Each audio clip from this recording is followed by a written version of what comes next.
everybody, it's Claire. This little tutorial is just going to be how to make a very simple stencil. A lot of you have asked me how I created this pastel smoke effect background, and it's very easy and it's very fast. So I'm going to show you how to create the stencil, and then I'm going to show you how to create the effect. So you can see that I've used it on this double griffin page from Ivy and the Inky Butterfly. Joanna's beautiful book, Joanna Basford. I also used it on this double page here, which I turned into a musical instrument page because the butterflies were dancing, so I put a musical stave on. The butterflies are dancing in smoke, so I gave them some music to dance to. And this is exactly the same technique. So let me move the book out of the way and I'll show you what I've got. So I've just got an old stencil. It's kind of just like a plastic. And I'm going to be using a little bit of this just to cut myself out a cloud stencil. This is just an old one. I actually tried to order the A6 and the A3 came, which was really good, so I can use this to make myself a little plastic stencil. Doesn't have to be plastic, you could cut it out of anything really, but if you're using paper I would recommend card because you need something a little bit sturdy. So what I'm going to do is I'm just going to cut myself a little piece off. That to one side. Then what I'm going to do is I'm just going to cut a cloud shape. But what I'm going to do is, and this is quite important, I'm going to make it asymmetrical. So I'm going to make the puffy bits of the cloud not the same on either side. Because what you'll see is when we come to the tutorial, I'm going to flip it over and it just gives you a little bit more of an interesting pattern when it's not all quite the same.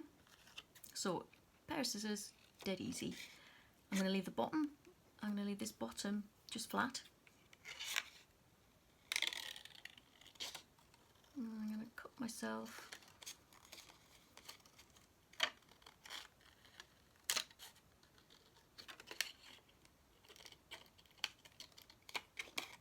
make this end one quite big, just so that it's asymmetrical, so it's not the same shape all the way around.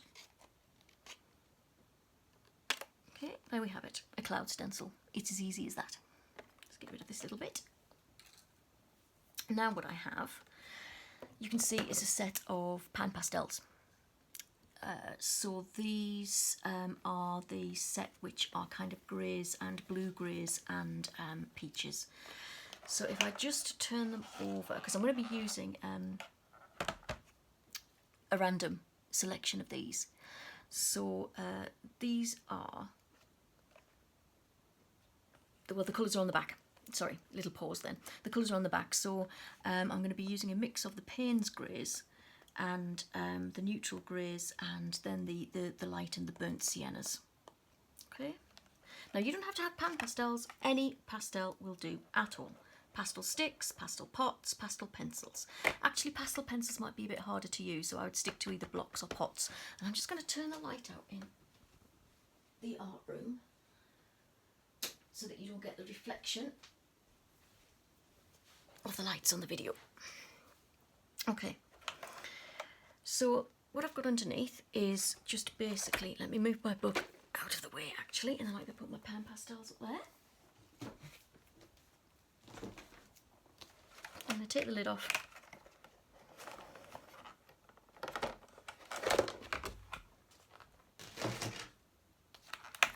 And just put these up there.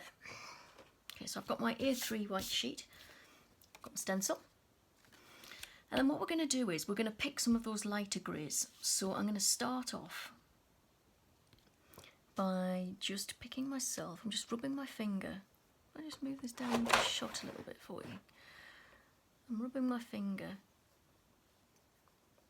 on one of the light greys, and then all I'm going to do is rub my finger across the pattern. Dead easy. And just make sure you get all the edges. Okay, and then when you see when I take my finger away, I've got the outline of a cloud. So what I'm going to do is I'm going to turn this stencil over, and then I'm going to just place it randomly, sort of kind of further up, a little bit to the left. I'm going to use actually let me use a slightly darker, but the blue grey. Let me just do the same again.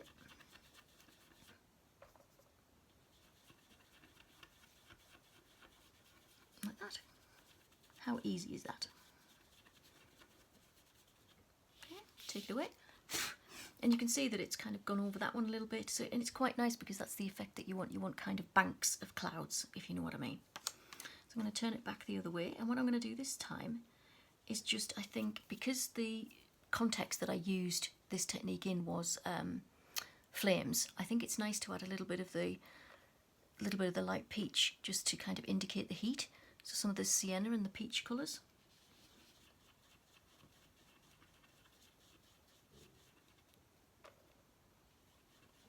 So I've just got a little bit of the colour on my finger, but as I say, you can use blocks and you don't have to finger blend. You could use any kind of blending that you would usually use for your pastels, but I find my finger works the best, and it's free.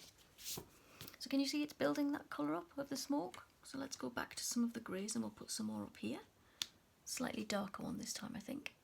And what I'm going to do is, because I've got light pastel, let me just grab my cloth.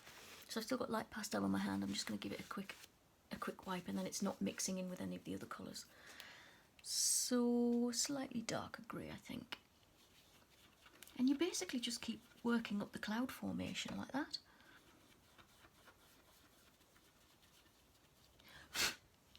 You see? And pastels are quite forgiving. Pastels are quite forgiving, so if I just take like an ordinary, this is an article eraser, but you can just have any eraser, and you see where that's like a little bit thick there. Pastel is quite forgiving, it'll just rub off. So if you feel like you've used the wrong colour, or it's too dark, or your stencil's moved and it's cocked the pattern up, it's pastel's quite forgiving, so don't worry, there's no mistakes that you can make that you can't fix with this. And then, like I say, you just kind of build it up. Like that. Dead easy. And like I say, because you've got an asymmetrical stencil, so this bit is bigger than the other side, you can see that when you turn it over, you don't get exactly the same pattern, so it just kind of makes it a little bit more interesting. And that was about it. That's a really, really straightforward way to make yourself a little cloud pastel background. Bye for now, guys.